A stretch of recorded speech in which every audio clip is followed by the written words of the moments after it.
Welcome to the Cyber Risk Management Podcast. Our mission is to help you thrive as a cyber risk manager. On today's episode, your virtual Chief Information Security Officer is Kip Boyle, and your virtual Cybersecurity Counsel is Jake Bernstein. Visit them at cyberriskopportunities.com and focallaw.com. Jake, hi. What are we going to talk about today? Hey, Kip. Today, we're going to talk about cybersecurity for small companies. Yes, this is great. I remember how we decided that we were going to do this.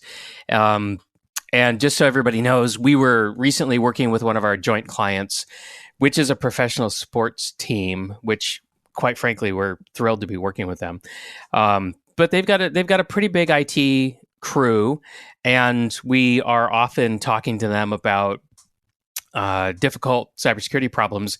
And at one point, while we were in the middle of some problem solving, all of a sudden our client said, "Geez, this is really complicated.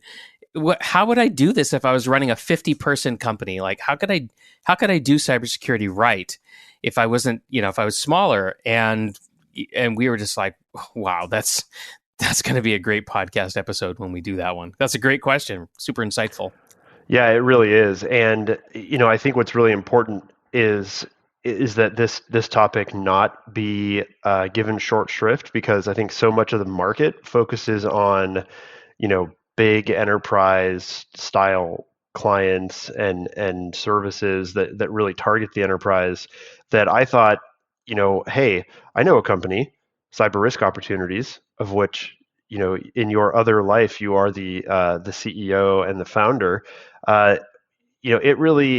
It's not that it doesn't help larger businesses or enterprise, but it really does focus a lot on helping small businesses.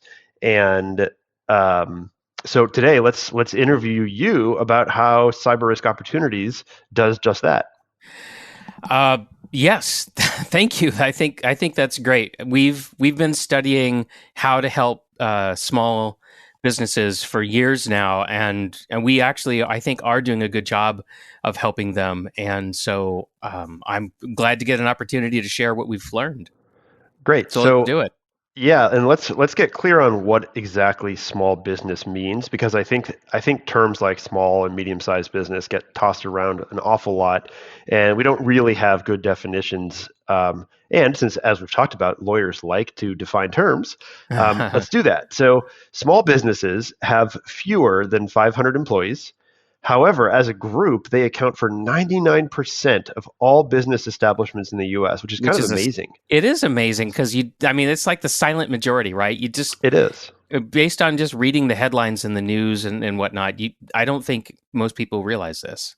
No, I don't. And I think what's really interesting too is there are 28.7 million firms, give or take, in the country, and 28.4 million are small business, which means they have less than 500 employees, which means only 300,000 companies in the US have 500 or more employees. Now, let's be clear, that's still a lot of large businesses. Yeah. I mean, when people talk about, I don't know anyone personally who could name the S&P 500 or, or the Fortune 1000. The Fortune 1000 even.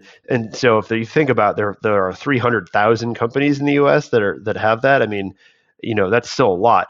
But that's nothing compared to the 28.4 million firms that are small businesses. So, and of course, small businesses employ nearly half of all U.S. employees, 48%, and contribute over 43% to net job creation annually. So, it's incredible. It's a lot of people. It is. It's a lot of people. It's a lot of entities. And I think of that when I think about the 500 or less employee, dividing line. Really, I think what we're talking about is small business includes medium-sized businesses, right? So SMB, right? That's kind of like the term. So if we just say, we're talking about small and medium-sized businesses in the United States, and looking at those numbers that you just shared, they are the backbone of the U.S. economy. I mean, if all of those companies disappeared, it would be traumatic. Oh, very much so. Well, and they're also, but here's a problem that they face, is that they're an easy target for cyber criminals because they don't have the infrastructure and the large IT teams. So, what have you kind of seen about in the SMB space and the the cyber criminal behavior?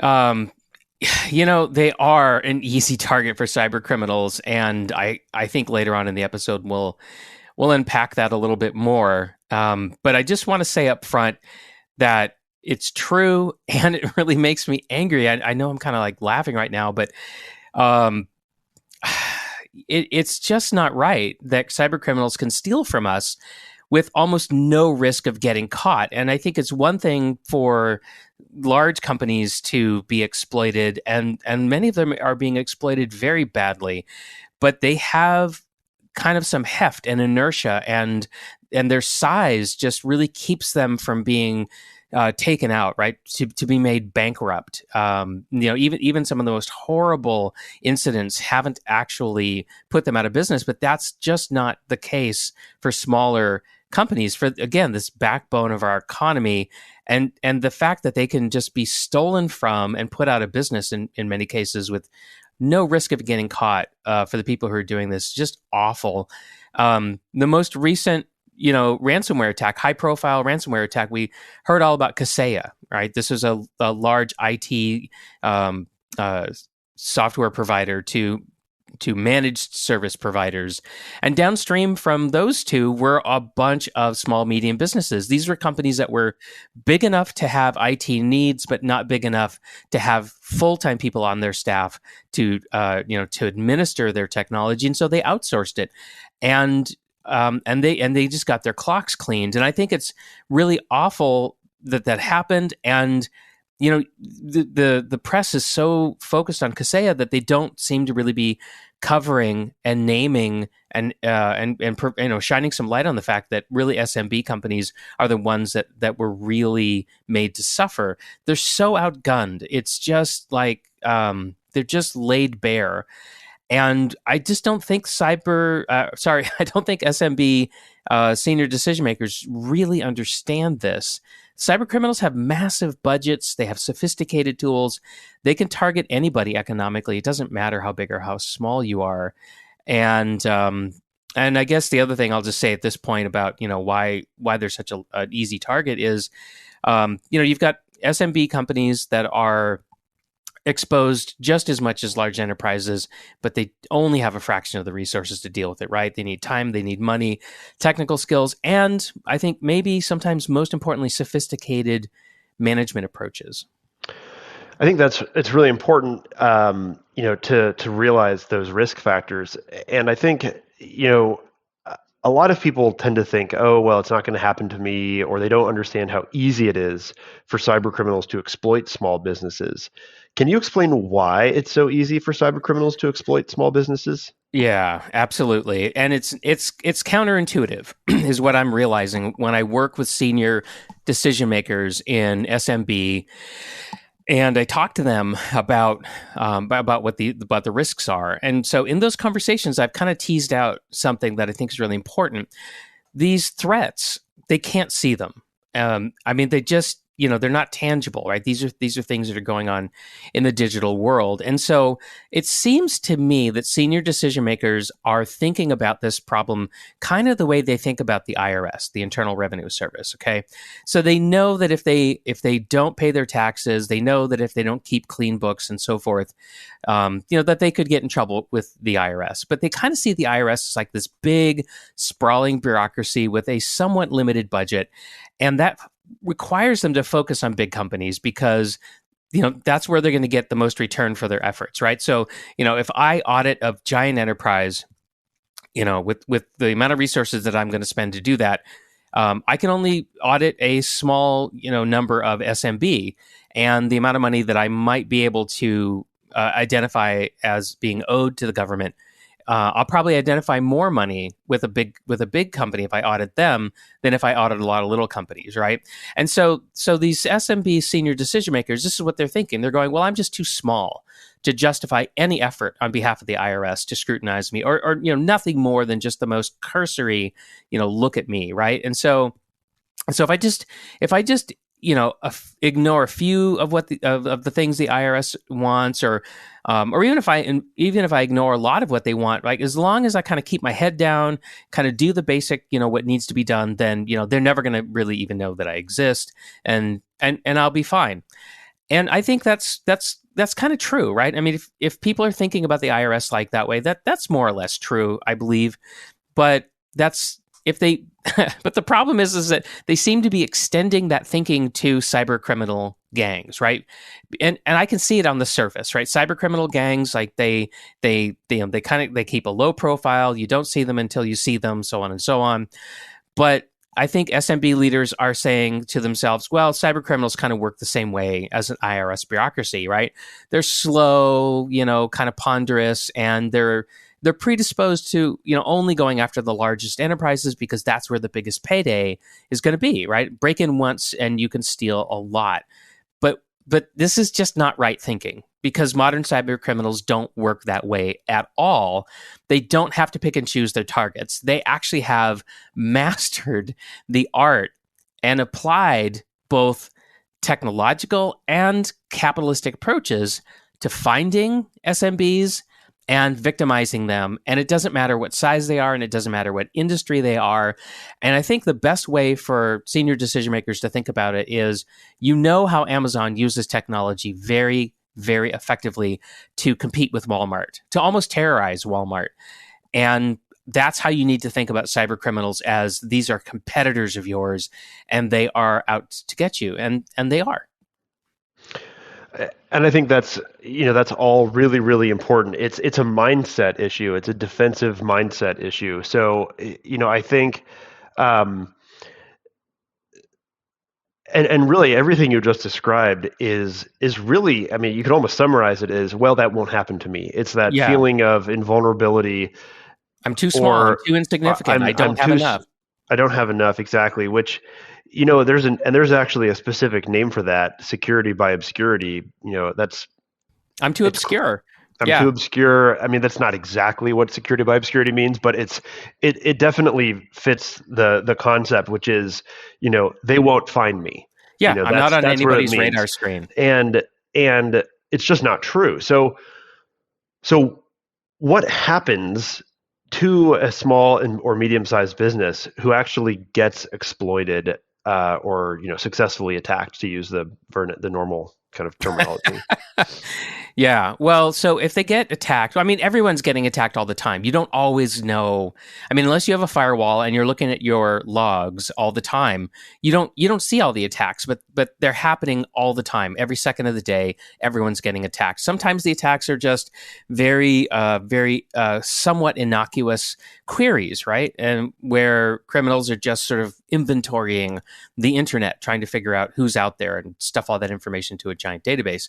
But everyone's getting attacked all the time. The issue is the exploitation, right? Is actually getting attacked to the point where you get exploited. That's why I like to use that word. But SMBs suffer in the same way that a giant enterprise suffers, which is to say they get distracted. Their executive team gets very, very distracted for months. And the other thing that happens that's the same is expenses.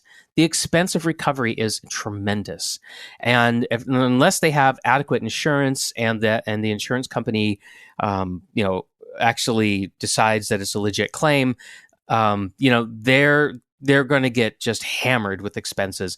And that's one thing that's unique about SMB, I think, when they get exploited, is that they have a much greater risk of going into bankruptcy over this, that the cost of recovery will just quickly become out of reach for them.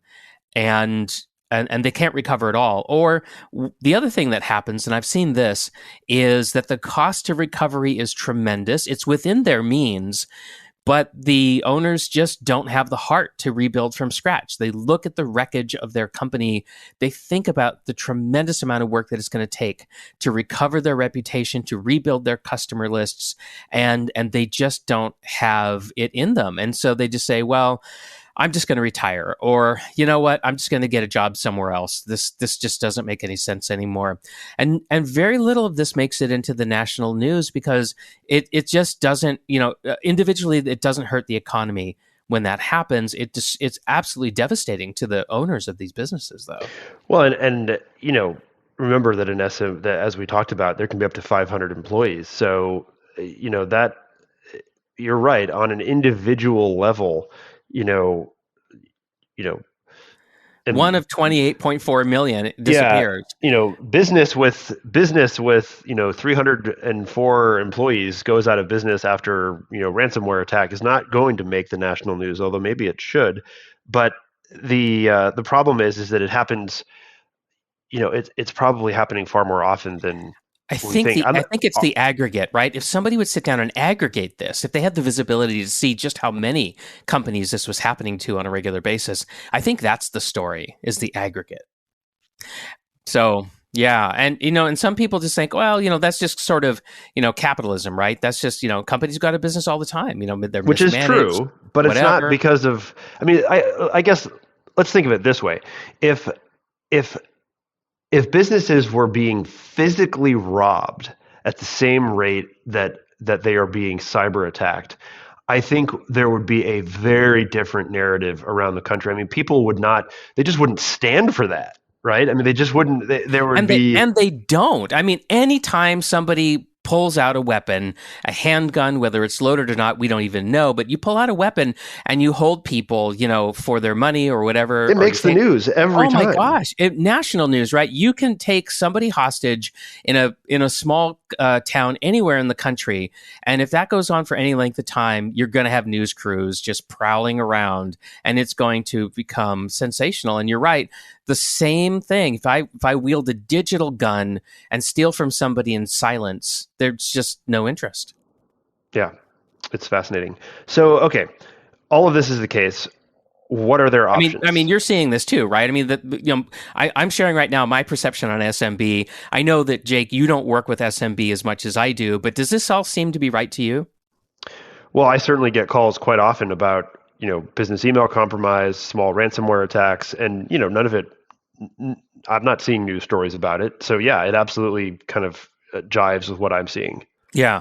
Okay, good. And I just want to be clear that what I'm sharing right now is my direct experience talking with senior decision makers in SMB. So yeah, it's anecdotal, right? But that's definitely what I'm finding out there. Yeah. So these SMBs, they need options.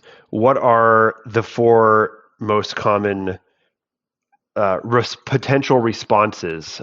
Some of these should not be labeled as real options.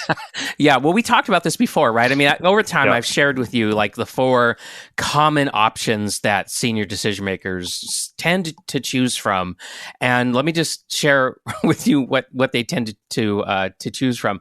Well, the first thing that I see that they do is they pretend it's not a problem, and when I say pretend, well, I choose that word carefully and deliberately because I think no matter how much somebody protests to me out loud that they're not a target, I think secretly inside they know they are, but they just can't admit it. For some reason, they just can't admit it. They don't want to admit it. They have too many other things to do, whatever the issue is. And so they just pretend it's not a problem, and cynically, I could say, well, they're just putting their head in the sand and they're just being silly.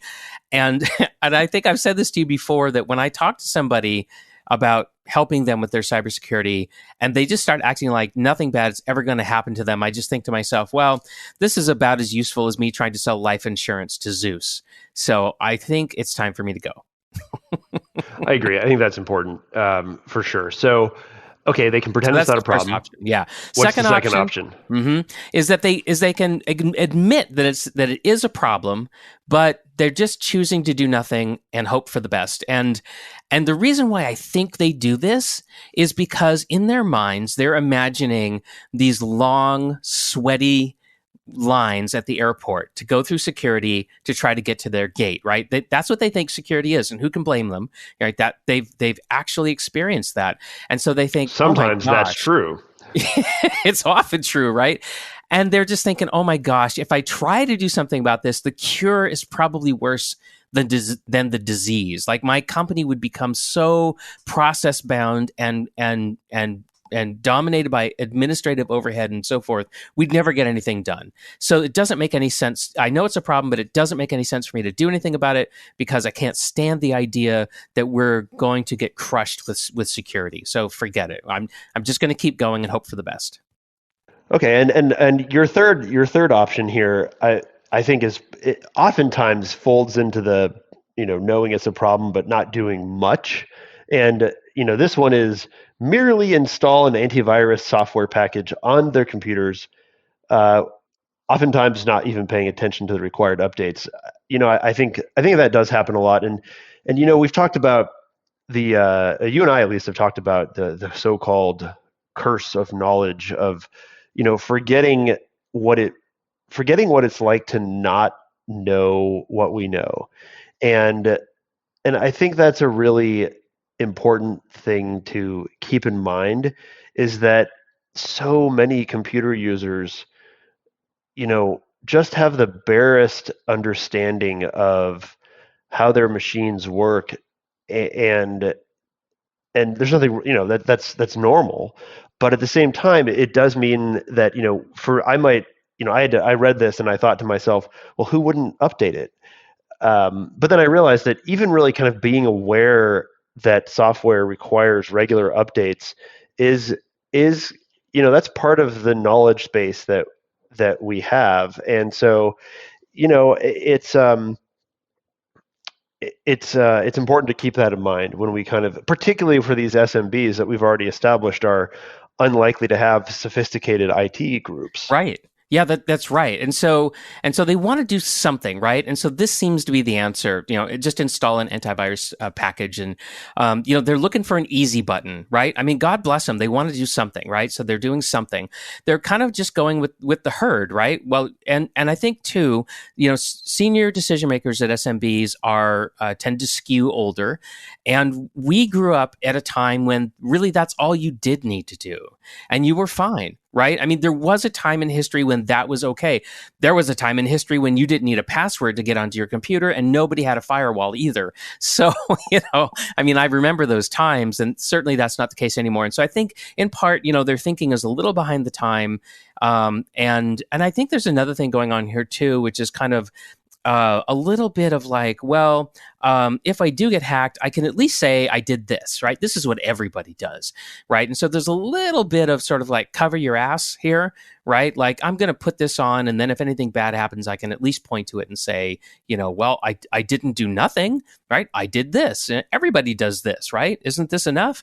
So, yeah, so that's the third option, right? Is just sort of doing this little minimal thing, and then just getting on with life. Now, your fourth option here really strikes me because I hear this all the time, and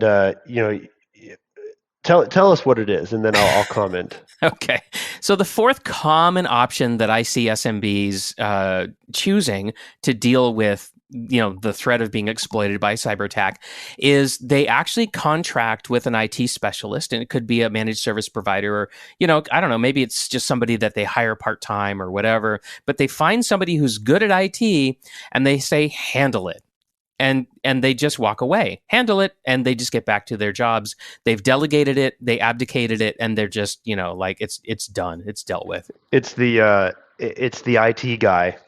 Right. That's what it's just how it is thought. And the problem is that what it does, and we can talk about this in more detail, I'm sure that we will, is that when you do that with security, and you make the classic mistake of conflating cybersecurity with IT support, you end up offloading a major business risk to someone who is generally not qualified to handle it, and you probably don't even realize what you've done. No, you don't, because, and this goes back to an earlier point that I made about SMBs don't typically have management approaches that are as sophisticated as larger organizations, and this is kind of where it comes into play here in these four options that we're talking about. This is where it really comes into play.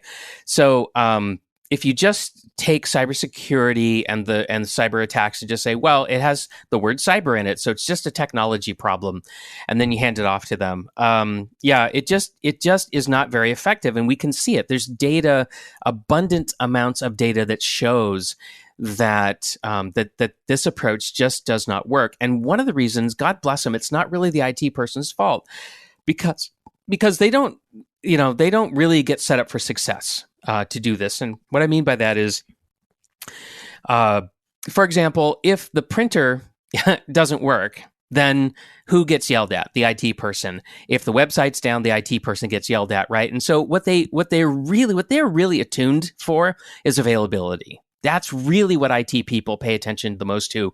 And this goes back to, right, the CIA triad. Like, what is it that cybersecurity is all about? Well, it's about confidentiality, integrity, and availability. IT people are all about availability because they get yelled at when the availability isn't attended to. But they rarely, if ever, get taken to task for confidentiality problems, integrity problems. And that's where we get into a lot of trouble. And that's and so that's where the real issues are, but they're just not set up to deal with that. They've really never been trained to do it, and they don't get in trouble really when it goes bad. People just sort of assume that well, we've been attacked by a sophisticated group, and nobody could have avoided this. Is kind of the trope. That is my favorite excuse or rationalization is, oh well, how could we possibly have defended against that? And let's be fair. There are times when that is a true statement, but those are probably not the SMBs being attacked by those. Because here's the thing, I know we spent all this time, talking about, how it's a bad idea to think in terms of, you're too small to be targeted. Well, there is some truth to that when you talk about the truly sophisticated, kind of nation state level actors, because with those situations, that level of attack does require a fair amount of skill and human attention span. And so those ones, and we usually call those APTs, advanced persistent threats. And that's one of the reasons that they're advanced and persistent is that you really do have people behind that, who are skilled hackers, and they're determined. And right? they're determined. They have a very specific thing they want to accomplish. And yes. two examples that I'll put on the table right now. The Sony hack in 2014, I believe, was the year when the North Koreans completely decimated Sony digitally, right? They compromised all their digital assets. They released films before those films were able to be shown in movie theaters. They stole all the emails and released all the emails and completely embarrassed, lots of people for saying things in email that they never thought would see the light of the day. And that was a direct, retaliation to a movie that Sony was making and was going to release that was going to embarrass the North Korean leader on the world stage. So, that's an example, right, of a targeted attack where a government with vast resources made the decision that they're going to make Sony pay for what they're going to do. Another example is NotPetya. So in 2017, we believe that the Russian government compromised a tax software preparation package in Ukraine, and they compromised it. They released an exploit, and it went on to do $10 billion of damage around the world. They were determined that they were going to do this, and they did it. Those are the kinds of advanced persistent threats that we're talking about. And really, I don't think that SMBs really have to worry about that. I don't think they really can't anyway. I mean, they just don't have the resources. Correct. That is all true. So, okay. So, given all of this, I think it's pretty obvious that these options don't make sense given the threat being, that's faced by the SMB space. So, what can we do?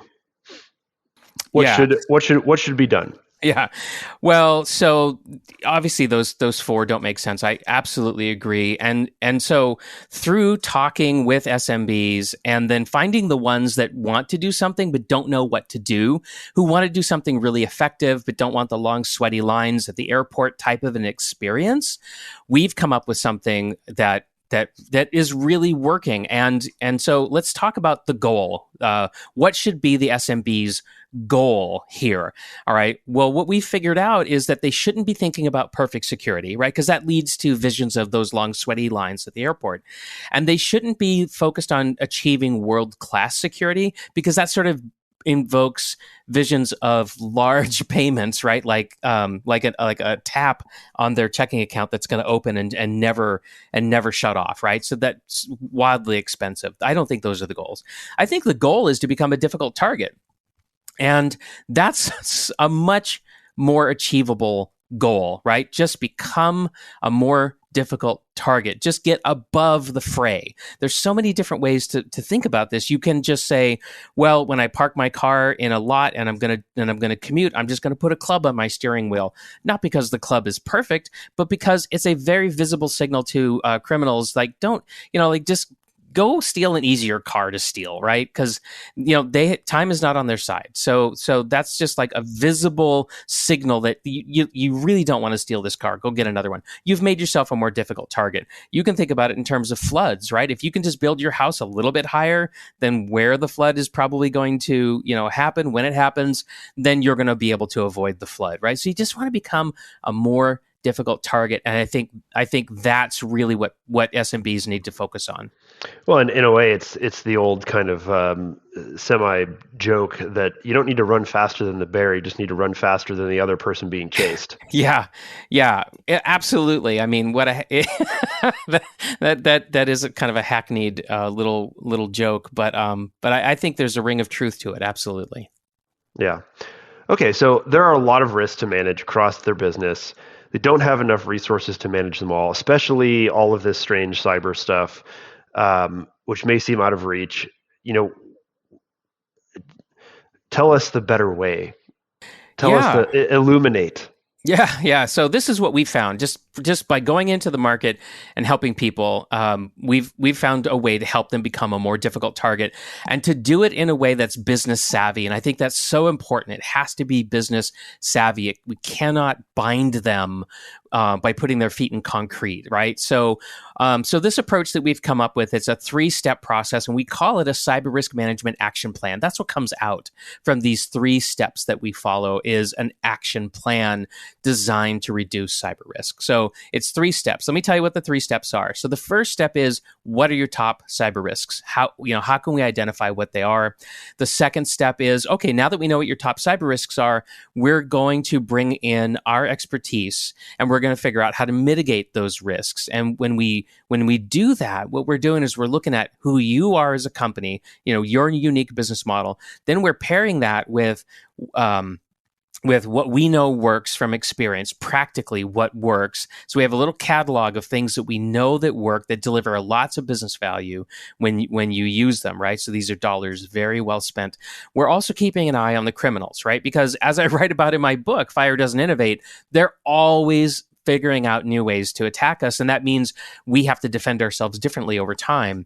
And so we keep an eye on that too. So we mash up those 3 data sources, and we use that to finish step number 2, which is creating a business savvy cyber risk management action plan. And then step 3 is we mitigate those, we implement those mitigations, and we do that together with our customers. And one of the ways we do that is we have a deployment kit. So every mitigation that we recommend, we're going to be giving them either a plan for getting that mitigation done, a template document that they're going to use to make that mitigation happen, or maybe some kind of procedure that they're going to modify and implement, right? So these are minimum viable items in a deployment kit that's going to make it a very business savvy result. So the other thing we realized, Jake, about serving SMB is that we have to be very, very careful about how many resources we consume. And so to do steps 1 and 2, to identify top risks and then create the CR map, that is kind of what we call it. It doesn't take any more than 6 hours of our customers' time over 3 weeks. Just 6 hours over the course of 3 weeks. That's the commitment. And the feedback we're getting is that's totally reasonable. People can do that. We schedule all that time up in advance. That way there's There's no time spent trying to figure out, where to fit meetings into calendars. It feels like it would be somewhat inexcusable as an SMB owner to not spend 6 hours over 3 weeks to potentially avert disaster. I think, we've talked a lot about reasonable cybersecurity. What's reasonable, right? People want to practice reasonable cybersecurity. We're obligated to do that by our regulatory bodies. The Federal Trade Commission, which regulates all commerce in the United States, expects us to practice reasonable cybersecurity. But I think for SMBs, that has been elusive. What is reasonable? And so, yeah, I think it's reasonable to spend 6 hours over 3 weeks trying to figure out what to do. And step 3, when we do the mitigations, when we actually implement them, well, so now you've got a deployment kit. So you've got like a leg up on everything. And you can decide how much time you want to, to allocate to implementing. So you could say, we want all this done in 3 months, 9 months, or a year. I don't think that it really matters how much time you take to implement the mitigation plan, but I think what matters is you need to get on that journey, right? You need to get going and establish some momentum. And so, that's kind of what we're doing. And you know what? People are telling us they like it. Yeah, and that makes perfect sense. And as we've already talked about, typical SMB is not going to be specifically targeted by the nation states with unlimited resources. They're really looking to be exploited as a target of opportunity, discovered by automated tools, or just a standard business email compromise attempt. So, you make them a difficult target by creating a custom cyber risk management action plan. We talked about how that works. And, so I think, talk a little bit more about the actual CR map, the cyber risk management action plan. When it's finished, they're set up for success because why? What do they have? Okay, so let's talk about what do you get, right? So I've talked about how we do it. Okay, set that aside for a second. It's lightweight. So there's really 5 things that they're going to get. So the first is they're going to get a prioritized, cost-effective cyber mitigation plan, right? So it's prioritized and it's cost-effective. Most of the mitigations cost nothing. Like, you don't have to write a check. You just have to make some changes. And that's what our deployment kit helps you figure out how to do. So that's the first thing. The second thing is you get an implementation roadmap. So not only is it prioritized, but we actually sort it out so that you can move as fast as you want. And when you implement these mitigations, you're not going to overwhelm your workforce with changes, because that's one thing that we've found, that everybody, no matter what size you are, you're always rightly concerned about, hey, we're going to change the way people work, and that's super disruptive, and we need to be really careful. And we are careful about that. We're very careful when we design the roadmap so that you're not going to overwhelm your folks. And this gets back to the whole idea, right, of like putting people's feet in concrete or forcing them to go through a long security line. Like, we don't do that. So that's the second thing. The third thing, again, is the deployment kit, the minimum viable plans and templates and procedures that we could provide for every mitigation. Now, the fourth thing that they're going to get, and this is kind of cool, actually, we didn't even know that this was a thing until we started working with SMBs, is free project management tools. So it turns out that most companies don't really have a project management tool. And so they need something. And so what we've done is we've built a very basic set of project management tools in Microsoft Excel, because what we found out is everybody has that.